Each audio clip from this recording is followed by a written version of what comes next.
بسم اللہ الرحمن الرحیم۔ السلام علیکم۔ شمالی کوریا کے اندر اس وقت لاکھوں لوگوں کی لکھائی یعنی کہ ہینڈ رائٹنگ چیک کی جا رہی ہے۔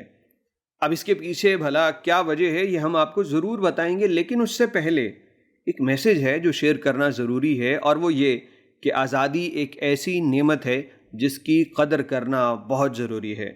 دنیا کے گھٹن زدہ معاشروں میں انسان حکومتوں کے لیے کھلونا بن کے رہ جاتا ہے، اس لیے آج ہمیں اس آزاد ملک میں جتنی بھی آزادی میسر ہے اس پہ بھی رب کا شکر ادا کرنا چاہیے۔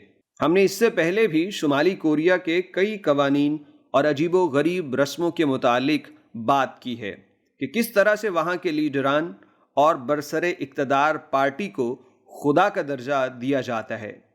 اب تازہ ترین خبر میں ہوا یہ ہے کہ شمالی کوریا کی عوام بھوک اور پابندیوں کی وجہ سے بڑی پریشان ہے۔ ایسے میں شمالی کوریا کے دارالحکومت میں کسی شخص نے کم جونگ کو مخاطب کرتے ہوئے گالی دے کے یہ لکھا ہے کہ کسی فلاں کے بچے تیری وجہ سے لوگ بھوکوں مر رہے ہیں۔ یہ دیکھنا تھا کہ حکام کی دوڑیں لگ گئیں اور ریاست میں ایک طرح کی ایمرجنسی نافذ ہو گئی۔ اعلیٰ افسران، پولیس، فوج اور 100 طرح کے ادارے گھر گھر جا کے تفتیش کر رہے ہیں کہ یہ کس نے لکھا۔ ظاہری بات ہے کہ کوئی اس بات کو تسلیم نہیں کرے گا، کیونکہ اگر کوئی کم خاندان کو کچھ کہتا ہے تو وہ اپنی موت کو یقینی سمجھے۔ اس لیے اس وقت گھر گھر جا کے بندے اٹھائے جا رہے ہیں، ان کی ہینڈ رائٹنگ کو ماہرین کی مدد سے چیک کیا جا رہا ہے کہ یہ لکھائی جو دیوار پہ لکھی گئی ہے یہ کس کی ہینڈ رائٹنگ سے میچ کرتی ہے۔ دارالحکومت میں جس شخص نے یہ فقرہ لکھا ہے اس کا پتہ لگانے کے لیے آج تک کی سب سے بڑی تحقیقات کا حکم دے دیا گیا۔ اب تک لاکھوں لوگوں کی لکھائی کے نمونے جمع کیے جا چکے اور ہزاروں لوگوں کو تحقیقات کے لیے شامل کیا جا چکا۔ صدر کم جونگ نے اس سال 1 جنوری 2022 میں اپنے ایک بیان میں کہا تھا کہ سن 2022 زندگی اور موت کے ساتھ مارکے کا سال ہے۔ اس کے علاوہ 2025 تک کھانا کم کرو تاکہ مستقبل میں ہمیں بھوک کا مسئلہ نہ دیکھنا پڑے۔ ان چیزوں سے پریشان کسی شخص نے کسی نہ کسی طرح سے ہمت کر کے کم جونگ کو گالی دے دی اور اس کے ساتھ پوری ریاست کے منہ پہ تھپڑ مارا۔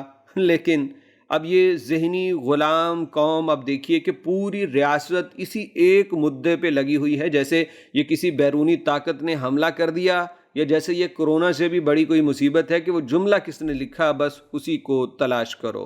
کم جونگ کی قیادت میں شمالی کوریا بری طرح سے ڈوب چکا ہے۔ سخت قحط اور بحران وہاں کی عوام کو کچل رہا ہے۔ رہی سہی کسر پابندیاں اور ذہنی ٹارچر پورا کر رہے ہیں۔ شمالی کوریا اپنی فوجی سرگرمیوں کی وجہ سے ہمیشہ عالمی پابندیوں کا شکار رہا، جس کی وجہ سے ملک میں غذائی قلت مسلسل رہتی ہے۔ کورونا کی وجہ سے سرحدیں بند ہیں، چین سے تھوڑی بہت امداد آیا کرتی تھی، اب وہ بھی بند ہے۔